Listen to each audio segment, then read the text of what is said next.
नमो वरन्तारं नमो सिद्धारं नमो वार्यारं नमो वज्रायारं नमो लोये सवसाहुरं शुद्धात्मानमनेकान्तं साधुत्वं मंगलं वन्दे सन्दष्टसिद्ध्यर्थं सुन्दष्टप्रकाशकं मंगलं भगवान् वीरो मंगलं गौतम मुनि मंगलं कुन्नकुन्दाद्यो जैन धर्मोस्तु मंगलम् मंगलमय मंगल करण वीतराग विज्ञान नमोताय आते भय अरहंता। इष्ट अर्थात सुख, अनिष्ट अर्थात दुख। आगे चलो। इष्ट अर्थात सुख का कारण, अनिष्ट अर्थात दुख का कारण। आत्मा स्वभाव से ही सुख स्वरूप है, इसलिए आत्मा में कोई अनिष्ट है नहीं। आत्मा में अनिष्ट नहीं है, आत्मा के स्वभाव में अनिष्टपना नहीं। और स्वभाव को भूल करके ये जीव मोह राग द्वेष से परिणमता है, दुखी होता है मोह से। इसलिए मुख्य अनिष्ट है मोह। मोह से बड़ा अनिष्ट करने वाला कोई है नहीं। और पर पदार्थ पर तो आरोपण किया जाता है अनिष्ट। विश्व में कहीं अनिष्ट इष्ट पदार्थ नहीं है। विश्व में कोई भी पदार्थ, कोई भी परिणमन इष्ट या अनिष्ट नहीं है ही नहीं।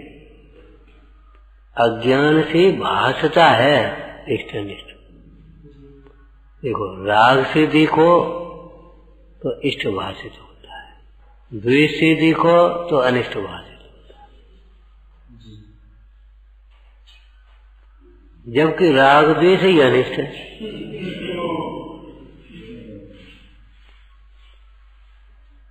हमारी एक शैली ये भी है, इष्ट के प्रति राग होता है, अनिष्ट के प्रति द्वेष होता है। एक शैली है, आगम में भी है। लेकिन ये भी एक सूक्ष्म बात है कि राग से इष्ट भाषित होता है, द्वेष से अनिष्ट भाषित होता है। तो राग द्वेष कैसे होते? क्या ज्ञान है। यथार्थ स्वरूप समझे तो इष्ट अनिष्ट भाषित न हो।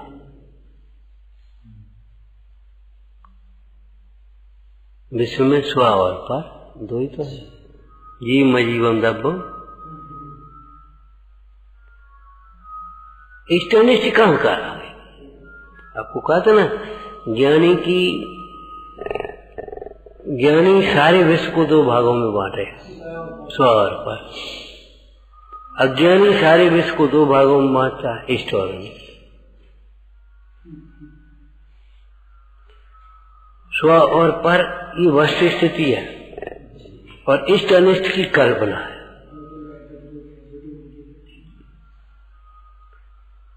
न्याय से सिद्ध करो कोई पदार्थ इष्ट अनिष्ट नहीं है।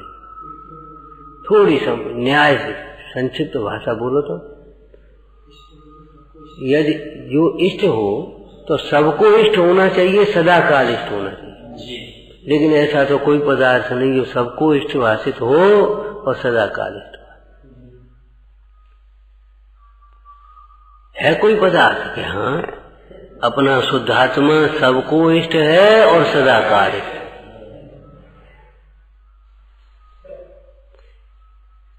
जिसको इष्ट अनिष्ट नहीं लगता है, जिसको अपना आत्मा इष्ट भाषित नहीं होता, इसमें उस जीव की स्वयं की भूल है। क्या क्या भूल है? जो आत्मा है ना, उसे समझा नहीं। जिसे मिश्री खारी लगती है, उसकी एक भूल है, उसने मिश्री समझी नहीं है, नमक को मिश्री माना है। ऐसे जिसे आत्मा इष्ट नहीं लगता, उसने आत्मा को समझा नहीं है, अनात्मा को आत्मा माना। उसने राग द्वेष से होने वाले दुख रूप जो परिणाम है उसको ही आत्मा मान लिया है। अब वो तो अनिष्ट है, सो अनिष्ट भाषा होता है।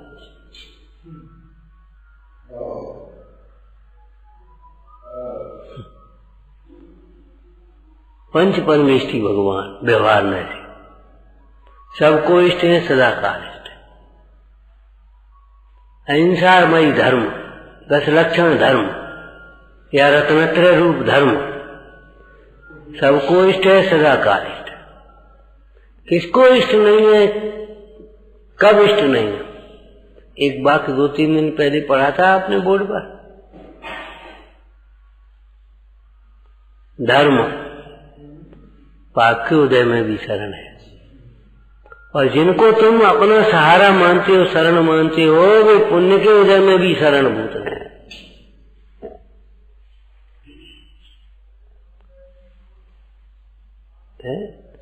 इसी प्रकार धर्म के साथ में पंच परमेष्ठी माने देवगुरु धर्म या पंच परमेष्ठी। पंच परमेष्ठी सबको इष्ट है, सदा काल इष्ट है।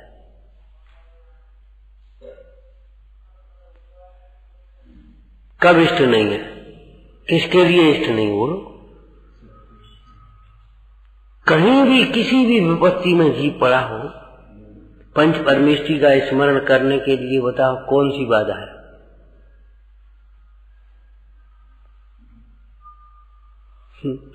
पंडित दीक्षित जी ने एक वैसी हास्य की भाषा में लिखा, हाय हाय हाय हाय करता है, तब राम राम करे तो कौन रोकेगा? हाय मर गए, हाय मर गए, अरे मैं तो हजार मरूं, मैं तो हजार मरूं, मैं तो क्या है भाव, बताओ कौन रोक लेगा? हाय हाय करके जिस समय दुखी होता है, उसी समय में विचार करो, आत्मा आत्मा के करके यदि अपने चित्त को समझावे तो कौन रोक लेगा? लौकिक दृष्टांत, थाली में नमकीन वो मिर्ची की सब्जी और वो भी रखी है और मीठा भी रखा है।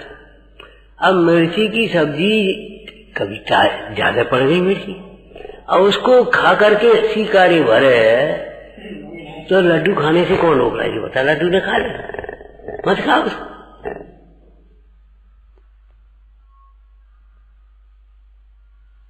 कभी कभी कह देते ना, क्या बताएं, वो गरम दूध मुंह में फंस गया, अब न उगल के बनता है न निगल के बनता। अरे उगल दे, निगल बनता क्यों नहीं? बादल लोही का उड़ा दे, उगल दे। लेकिन वो लोभी है ना, दूध मतलब खराब जाएगा, मुंह जल जाएगा, उसे कोई मतलब। तो ये तो जीव की स्वयं की भूल है। आत्मा में कोई अनिष्ट नहीं है और विश्व में भी कोई अनिष्ट नहीं है। आत्म स्वरूप में लीन रहने वाले और विश्व को यथार्थ रूप से जानने वाले इन ज्ञानी जनों को भी कोई इष्ट अनिष्ट बाधित। आत्मा में कोई अनिष्टपना है नहीं, और अपने को आत्मा समझने वाले को अनिष्टपना भासता नहीं। दोनों वक्त समझ द्रव्य पर्याय। देखो समय सार जी की टीका में से बोलो, अन्य द्रव्य से भिन्न उपासित होता हुआ शुद्ध कहलाता है। आई ना? तो अवश्य स्थिति क्या है इसमें? अन्य द्रव्य से भिन्न शुद्ध है आत्मा या ज्ञायक भाव, ज्ञेयों से निरपेक्ष शुद्ध है, अन्य द्रव्य से भिन्न शुद्ध है, ठीक है ना? और आत्मदृष्टि होने पर उपासना माने संस्कृत से बोलो उपासना शब्दार्थ उप आस धातु बैठना। तो ये थोड़ी से तुम ऐसे बैठ गए। ज्ञान तो उपासना समीप बैठना। समीप बैठने का मतलब समीप जानना, समीप जानने का मतलब अभिन्न जानना, अभिन्न जानने का मतलब यही मैं हूं ऐसा जानना। ये तो अपने घर के आदमी, निकट के आदमी, खास आदमी, अपने ही आदमी, इनसे ऐसे कहे जैसे अपन से ही कह रहे हो, इन्हें कोई चिंता नहीं। ऐसे ही तो लोग व्यवहार में कहते हैं, बिल्कुल अपने समीप के हैं, बिल्कुल इनकी और अपनी दिवाली मिली थी, गांव में रहते थे, बिल्कुल अपने घर के ऐसे आदमी, समीप आदमी, ऐसे बोलते हैं ना लौकिक व्यवहार में, अपने ही आदमी, अपने आदमी मैंने अपने ही है। ऐसे ही आत्मा के समीप का मतलब क्या हुआ?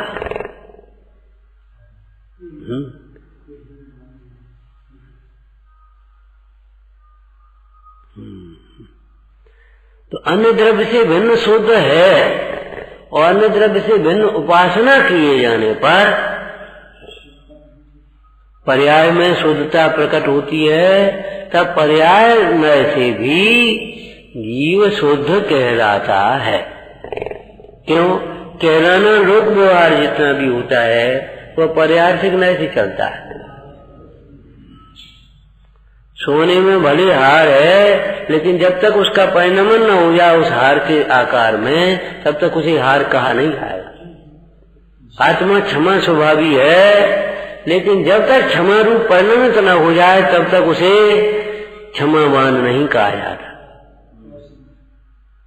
क्रोध रूप परिणत जीव को क्रोधी कहते हैं, मोह रूप परिणत जीव को मोही कहते हैं, राग रूप परिणत को रागी कहते हैं।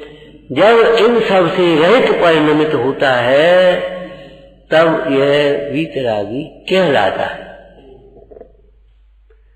सुख स्वरूप है आत्मा, आपका आत्मा सुखी नहीं, ध्यान रखना,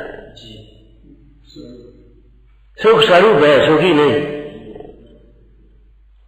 जब सुख स्वरूप अनुभव आ जाता है तब सुखी होता है, और उसी से तुम्हारे ज्ञान नय से, पर्यार्थिक नय से और शब्द नय से वह सुखी कहा जाता है। आत्मा भगवान स्वरूप है, भगवान अभी नहीं कहा जाएगा। भगवान कहेंगे, तुम्हें भगवान कहेंगे हम, कोई नहीं कहेगा। लेकिन जब मोह राग देश से रहित निर्गंथ होकर के पूर्ण वीतराग सर्वज्ञ हो जाओगे तब भगवान कहलाता है, उसको सब भगवान कहेंगे। प्रतिमा का दृष्टांत दिया था ना, पाषाण में प्रतिमा है लेकिन प्रतिमा कहीं नहीं जाएगी। शिल्पकार के ज्ञान में है पाषाण में प्रतिमा, और वह उसको उकेर देता है, तब वह सबके जानने में प्रतिमा प्रतिमा प्रतिमा प्रतिमा, भगवान भगवान भगवान।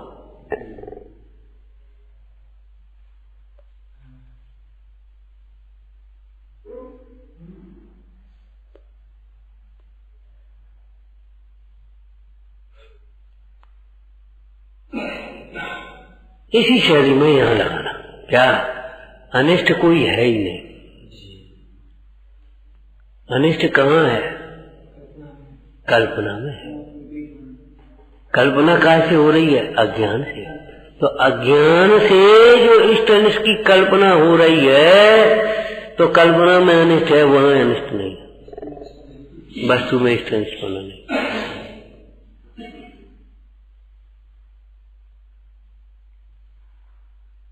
और अनिष्ट का अर्थ क्या होता है? न इष्टम अनिष्टम, जो इष्ट नहीं है वो अनिष्ट है।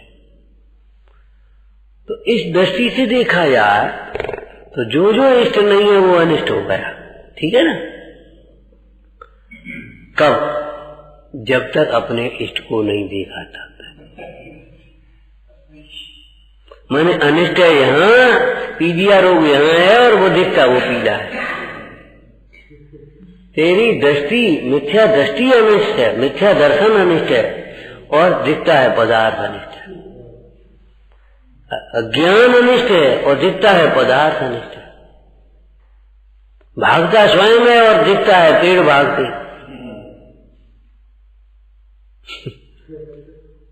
पीलिया रोग तो ये हुआ है और दिखता है ये पीला है।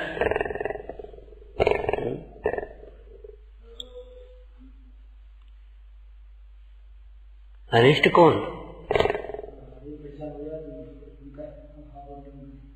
अब पूज्यपाद स्वामी किस शैली में कहेंगे, सरल भाषा से बोलो। बहिरात्मा बाह्य पदार्थों को ही इष्ट अनिष्ट जानता है और सो भी शरीर के मोह से शरीर के लिए जो अनुकूल है उन्हें इष्ट जानता है और शरीर के लिए प्रतिकूल है उसे अनिष्ट जानता है। ये तो मोह की गहनता है, मोह की गहनता, तीव्रता। क्या? शरीर के लिए जो अनुकूल है वह इष्ट है और शरीर के लिए प्रतिकूल है सो अनिष्ट। मोह की तीव्रता में इस जीव ने प्रतिक्रमण की भाषा बोलना श्राप कचार से किसको अनिष्ट माना? जो मेरी अनुकूल नहीं प्रवर्ता, इच्छा के अनुकूल, जिसने हमें मान सम्मान नहीं दिया, हमारी बात नहीं मानी, हमारे दोस्त को। अच्छा तुमने शिकायत कर दी, अच्छा तुमने गवाही दे दी, अच्छा तुमने फलन की नहीं दी हमें। विश्व में देखो यही इष्ट अनिष्ट की कल्पनाएं चल रही और कुछ नहीं। ये आदमी बढ़िया, इसने अपने को हमारे दोषों का पोषण कर दिया, छिपा दिया, कुछ नहीं कहा और हमें चुपचाप हमारे पापों में सहायक हुआ, उसको इष्ट मान लिया।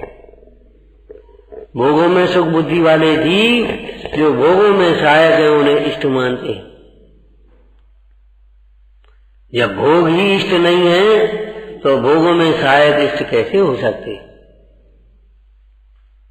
इसलिए जिसका जो परमार्थ को नहीं जानता वो सद्भुत व्यवहार न्याय भी नहीं जानता, उसका असद्भुत व्यवहार न्याय का भी मिथ्यापना है। अब आप सोचो, शुद्ध आत्मा इष्ट है, अनिष्ट की ओर से मत चलो। अनिष्ट तो न इष्टम अनिष्टम में आ जाएगा। शुद्ध आत्मा इष्ट है तो शुद्ध आत्मा इष्ट है। कब इष्ट है तो कब इष्ट है? मिश्री मीठी है, कब मीठी है? जब उसका आस्वादन करो। सदाकाल इष्ट है वो भी एक कथन है। जब आस्वादन करो तब तो तुम्हारा मुंह मीठा हो, तब तो तुम्हें प्रतीति आएगी। मिश्री मीठी किसके लिए? जो उस मिश्री का आस्वादन करे। जो उसको मिश्री का आस्वादन नहीं करे, मीठी मीठी ठीक है सब कह रहे, तो हमने कह दी है? और चटपटाट में शिकारी भर रहे, मिश्री कचोरी, मिश्री डालिए। ऐसी आत्मा सत्ता में है और दुख के लिए भटक, दुख दूर करने के लिए भटक रहे, सुख के लिए भटक रहे। तो आत्मा सुख स्वभावी है, सुख रूप है किसके लिए? जो आत्मा का अनुभवन करे उसके लिए। मतलब ये है आत्मा के अनुभवन में उस सुख का आस्वादन होता है। आत्मा के अनुभवन के काल में ही उस सुख की प्रतीति होती है और जब अनुभवन होता है, आस्वादन होता है, तब सत्य निराठा का भावार्थ बोलना, तब उसी में निशंक प्रवृत्ति करने के लिए पुरुषार्थ जगता है, भावना जगती है और नहीं तो ऊपर से। अरे बगल में मंदिर है, तुम्हें श्रद्धा ही नहीं तो करोगे क्या बगल के मंदिर को? कोई 2 किलोमीटर दूर से आकर के मंदिर के भगवान के दर्शन करेगा, पूजा करेगा और तुम्हें रुचि नहीं है, तुम्हें प्रतीति नहीं है, तुम्हें कछुआ है, तो तुम बगल में मंदिर बनो, क्या करना? ऐसे ही बिल्कुल समीप में आत्मा है लेकिन तुम्हें आत्मा का भान ही नहीं कि आत्मा है क्या।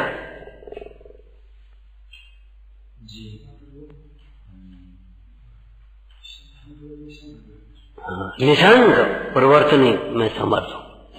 जब तक इस जीव को प्रतीति नहीं है निशंक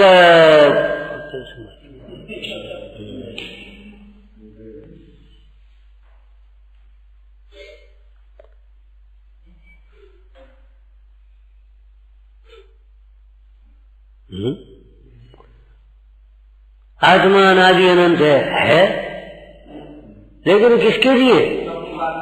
अपने को अनादि अनंत आत्मा अनुभव करे, उसे मरण से भय नहीं होगा। भाजपा की तो आत्मा अनादि अनंत करता रहेगा और कहीं मरण का भय बना रहेगा।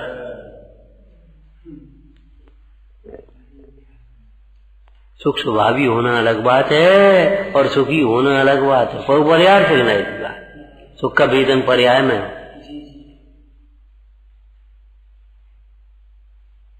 तो जब आत्मा इष्ट है तो व्यवहार तो बहुत आगे चलते जाएंगे, जितने आगे चलोगे। बोलो आत्मा इष्ट है तो फिर आत्मा की आराधना इष्ट है। आत्मा इष्ट का मतलब आत्मा की आराधना इष्ट है। आत्मा तो सही पूछो ऐसा इष्ट है जिसमें इष्ट के विकल्प के लिए भी गुंजाइश नहीं है।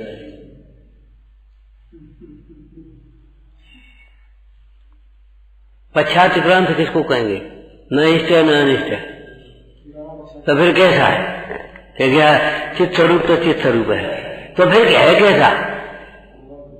क्या इष्ट अनिष्ट नहीं है? इष्ट भी नहीं अनिष्ट भी नहीं। सुनो, अनिष्ट नहीं है और अनिष्ट का विकल्प भी नहीं है। इष्ट का विकल्प नहीं है और इष्ट है, ऐसा है। इष्ट भी नहीं है, इसका मतलब क्या है? क्या शून्य है? नहीं नहीं, इष्ट का विकल्प नहीं है। पश्चातक्रांत में ऐसे लेना, ऐसे नहीं लेना। आत्मा शुद्ध भी नहीं है, शुद्ध भी नहीं है। चित्त स्वरूप तो चित्त स्वरूप है। क्या मतलब है? अशुद्ध भी नहीं है और अशुद्ध का विकल्प भी नहीं है, और शुद्ध का विकल्प नहीं है और शुद्ध है, ऐसा भी।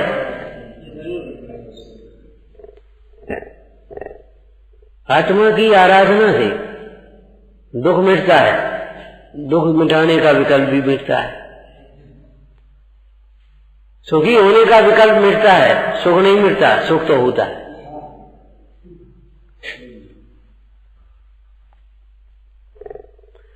आप यहां पढ़ो कि अनिष्ट कुछ रहा नहीं, तो उनका इष्ट भी कुछ नहीं रहा।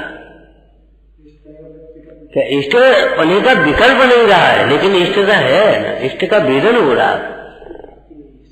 तो आत्मा इष्ट है, इसका अर्थ क्या है? आत्मा की आराधना इष्ट है।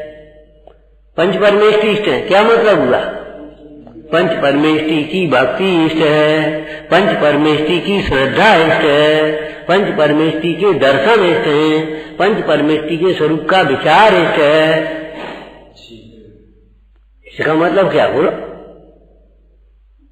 पंच परमेष्टि इष्ट का इसका मतलब क्या हुआ? अच्छा, एक तर्क आप लगाओ, दूर रहते हुए इष्ट कैसे हो सकता है? जब यहां हृदय में विराजेंगे तब तो भी इष्ट होंगे। जब तक तेरे हृदय में विराजमान नहीं है इष्ट कहेगी।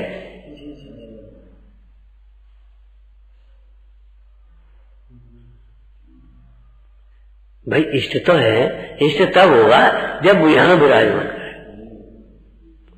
औषधि अपना काम कब करेगी?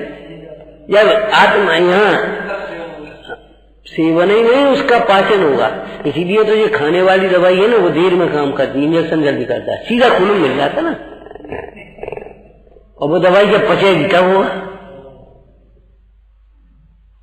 मतलब ये है उसका लाभ तो तभी होगा जब पाचन हो, और समय दर्शन पाचक हो, तो प्रतीति हो, उसकी अनुभूति हो।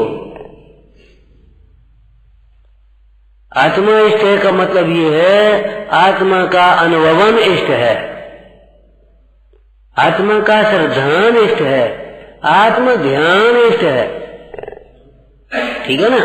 एक व्यवहार हो गया सद्भूत का।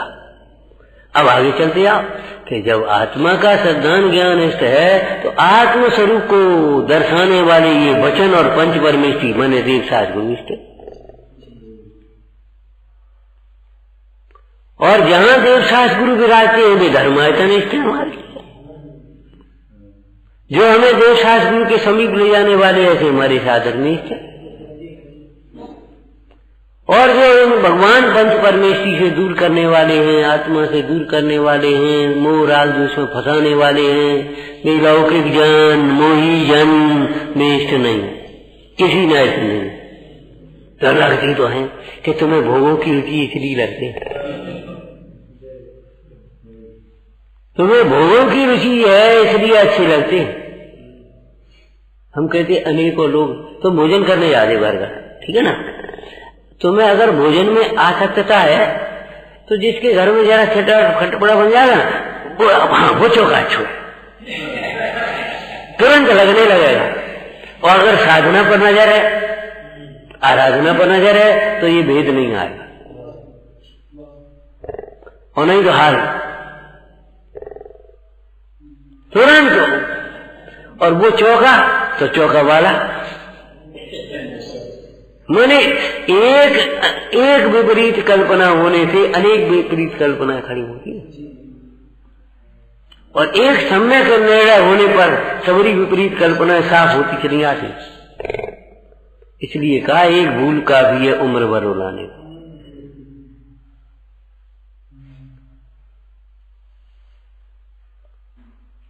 आपको फिर कह रहे हैं जिनवाणी में संशोधन करने की कोशिश मत करो, जिनवाणी को पढ़ करके सुन करके अपनी परिणति में संशोधन करो। समझाने की कोशिश मत करो, समझने की कोशिश करो। आज हम कितनी बार कहते जो आता है समझाने आता है, समझने नहीं आता, अपने कहने आता है। हम ऐसा करेंगे, अरे तुम ऐसा करोगे, जो कह रहे तुम मुझे ऐसा करो। समर्पण भाव नहीं है, शर्त है।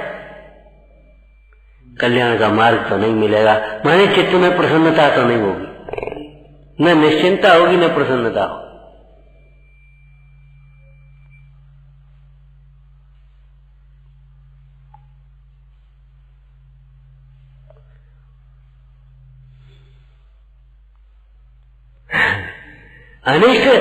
अनिष्ट विश्व में नहीं है कहीं, तो कहाँ है, कहाँ कल्पना। जब पी लिया रोग दूर हो गए तो बस अब कछु नहीं दिख रहा, पी लो पी लो। अब सब गिलास भी चांदी का, दूध भी बढ़िया भैंस का है, और मोती भसम सफेद। और जब पी लिया रोग था गुस्सा में मारे फेंक दो, उठा दो। ये पीतल का गिलास हमारे लिए रह गया, अरे गैया को दूध पी लो। और वैद्य जी को जन कहा हो, पीली पीली दवाई दे दी हमें। अरे बेटा, न वैद्य जी ने पीली दवाई दी है, न माँ ने पीतल का गिलास और तुम्हारे गैया को दूध तो बढ़िया है, सब सफेद है, कोई अनिष्ट है ही नहीं अपनी।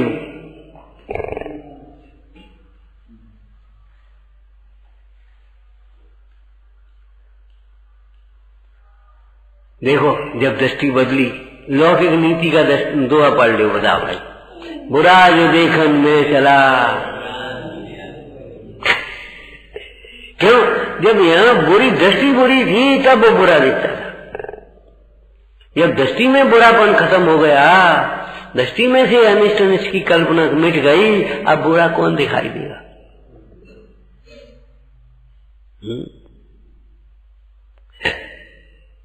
जब दिल खोजा अपना है, अब वो तो दिल खोजा या भीतर खोजा वो तो ठीक है, अब इसका अर्थ क्या है? जब अपनी परिणति देगी तो जे परिणति मोह ही बुरो है, जाके कारण जो बुरे लग रहे हैं। ये हमको डांटते हैं, अरे डांट बुरी लगती है गुरुओं की, दोष अच्छे लगते हैं इसलिए, स्वच्छंदता अच्छी लगती है इसलिए अनुशासन बुरा लगता है, प्रमाद अच्छा लगता है इसलिए काम करना बुरा लगता है।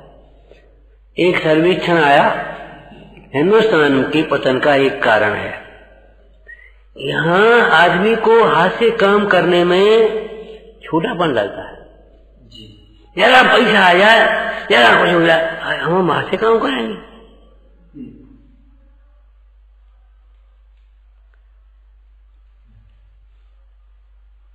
वो यहाँ का तुम्हारा उद्योगपति है, वो अमेरिका में गया तो अपना सफाई कर करके वो आ रहा, अभी आके बैठे बैठे सफाई पाई करके आ गया, अपना चाणक अपना पानी भर करके आ गए।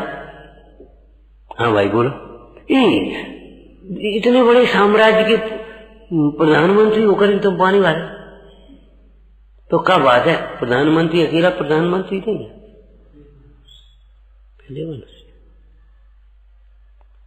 हर आदमी काम से बचना चाहता। यहाँ की व्यवस्था छुट्टी, हड़ताल तो छुट्टी, माने काम बंद कर लो।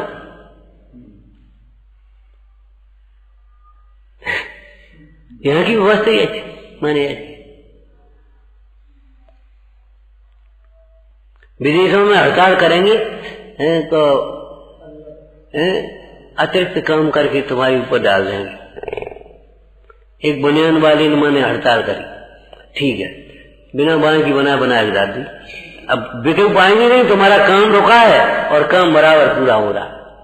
और यहाँ के बस सारे लगाए थे, आग लगाए, ये करेंगे वे करेंगे, बंद कर देंगे दुकान। जूते वाली फैक्ट्री में हड़ताल हुई, उन्हें एक एक पांव के जूता बनाए थे हड़ताल के टाइम में। अब एक पांव का बिकेगा तो है ना, और काम फालतू बर्बाद।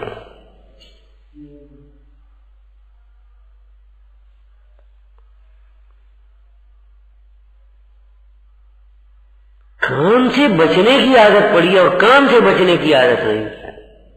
काम माने कामना है, इच्छाओं से।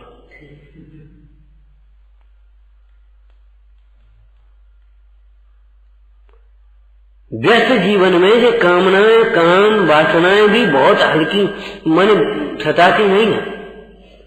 खाली दिमाग शैतान का घर होता है। फालतू जो सोचते ना, खाली बैठे रहते।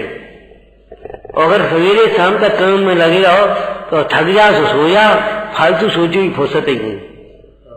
खाली बैठे तो एक बैठे होते, बैठे इतने की कर रहे होते की बातें कर रहे, और काम में लगे सीजन में को बैठे कौन की दुकान पे आए बता। तीती बातें का सीजन के समय में बोलो, इन बातें करने वालों से ही पूछो, फुर्सत ही नहीं। अभी हम कह रहे थे ना उस लड़के, हमने देखो भाई, भोजन हल्का मत करो, भोजन कम मत करो, भोजन को पचाना सीखो। और नहीं तो कमजोरी आती आएगी, इतना भी नहीं पचेगा, इतना भी नहीं पचेगा, इतना भी नहीं पचेगा, फिर होते जाओगे उल्टी पढ़ाई करी। भोजन आप करिए, वो एक आध दिन लंघन करना, उपवास और आत्मशोधन के लिए उपवास करना, वो एक अलग बात है। लेकिन अब पचत नहीं, सो कम करने लगे और कम कर ले, 2 रोटी खाने लगे, फिर 1.5 रोटी खाने लगे, फिर 1 रोटी खाने लगे, फिर 1 रोटी की भूख नहीं रहे। आंतों को सबल बनाओ और श्रम करो।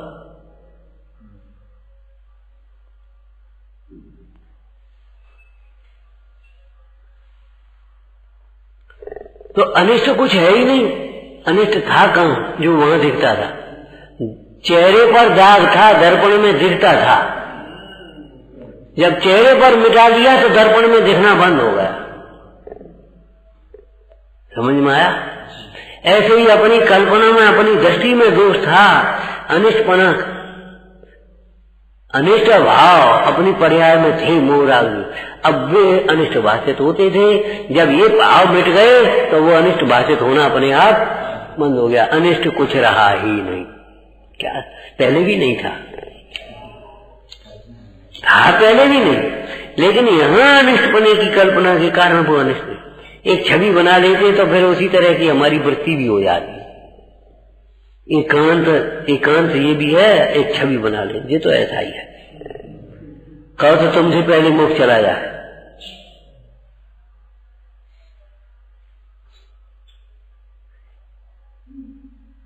अपने को भी बिल्कुल पर्याय दृष्टि से ही, पर्याय मात्र ही मत देखते रहो, और किसी को भी पर्याय मात्र मत देखो। ये सबसे बड़ा अपराध है, डिप्रेशन का कारण है। डिप्रेशन का मूल कारण एकांत, मिथ्या एकांत बुद्धि। एकांत का मतलब हाँ, सम्यक एकांत नहीं, मिथ्या एकांत बुद्धि। तो आत्मा इष्ट है। अब आत्मा के सापेक्ष इष्ट की जितना भी आप करते जाओगे वो सब व्यवहार होता जाएगा। और शरीर के आश्रय से और इच्छाओं के आश्रय से जितनी भी इष्ट की कल्पना करोगे तो ये समझो इष्ट के संबंध में भी मिथ्या। क्या मिथ्या? जो इष्ट है उसे जानता नहीं, और जिसे इष्ट मानता है वह इष्ट है, वो तुम्हारा शत्रु है। जो तुम्हें छंद बना रहा है, प्रमादी बना रहा है, तुम काय को लगेगा? तुम्हें क्या करना? तुम भी छोड़ दे। शत्रु है वो तुम्हारा।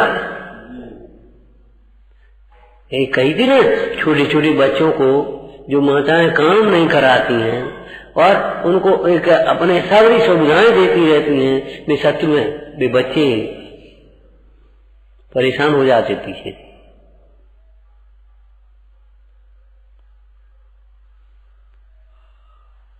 अब जब अपने में आत्मा की स्थापना करो, अब आत्मा की सापेक्ष बताओ, इष्ट मेरे लिए इष्ट कौन? जो आत्मा के लिए इष्ट है वह मेरे लिए इष्ट है।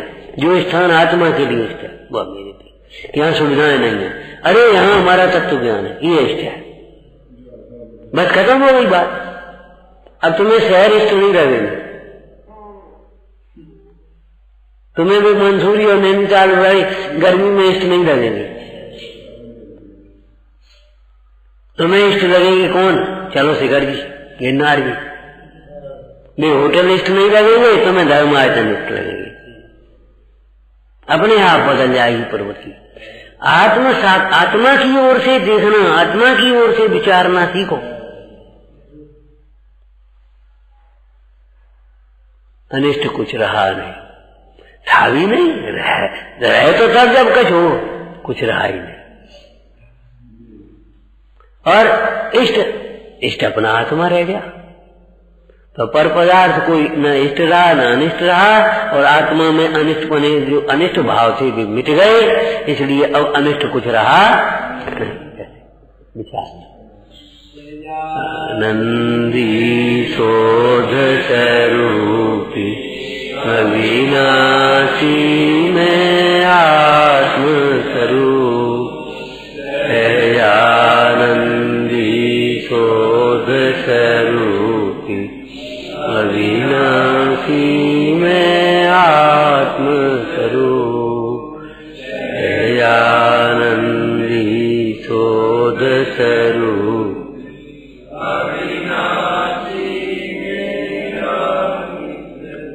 समझ में आया?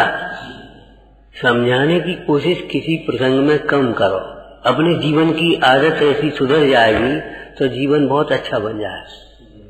समझने की चेष्टा करो इस परिस्थिति में क्या कर रहे। आज्ञा देने की कोशिश मत करो, आज्ञा पालन करने की कोशिश करो।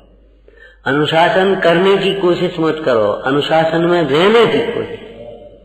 अच्छा पड़ोसी मत ढूंढो, अच्छे पड़ोसी बनो।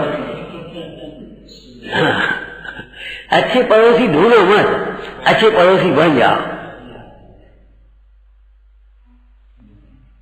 हैं विद्वान ढूंढते, अरे विद्वान बनो। पंडित जी को प्रतिष्ठाचार बता, विधानाचार, अरे विधान करना सीखो ना, तुम स्वयं विधानाचार बन जाओ, घबराते क्यों? समझ में आया ना? सब नहीं हो पाते, वो अलग बात है, लेकिन हमारा मतलब ये है कि बाहर कुछ भी मत ढूंढो। अपने दोष, अपनी विपरीत कल्पनाएं अपने को हैरान कर रही हैं, भटका रही हैं, डिप्रेशन की ओर ले जाती हैं, और अपनी सम्यक विचारों से ये जीव ऐसे उठता चला जाए, ऐसे उठ जाए। शासन नायक महावीर भगवान की। मालूम है इस शासन का नाम अप्रमत्त शासन लिखा है। ये भय का शासन नहीं है। कभी भयभीत होना और भयभीत करना दोनों अपराध है। भयभीत रहना और भयभीत करना दोनों अपराध है। इस प्रकार का व्यवहार मत करो कि सामने वाले भयभीत रहे तुमसे, और आप भी अज्ञान से भयभीत मत रहो। कोई बात है समझने की चेष्टा करो।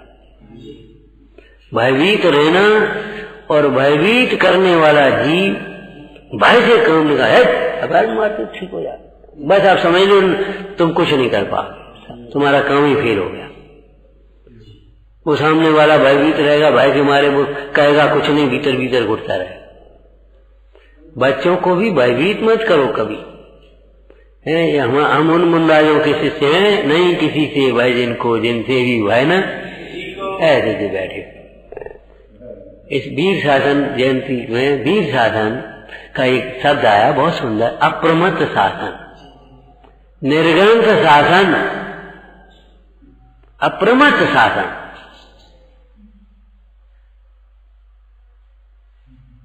न भयभीत रहो और न किसी को भयभीत करने की कोशिश करो, बिल्कुल नहीं, कतई नहीं। भय से कुंठित हो सकता है, समझ नहीं सकता, और भयभीत होकर के तुम घुट सकते हो, समझ नहीं सकते।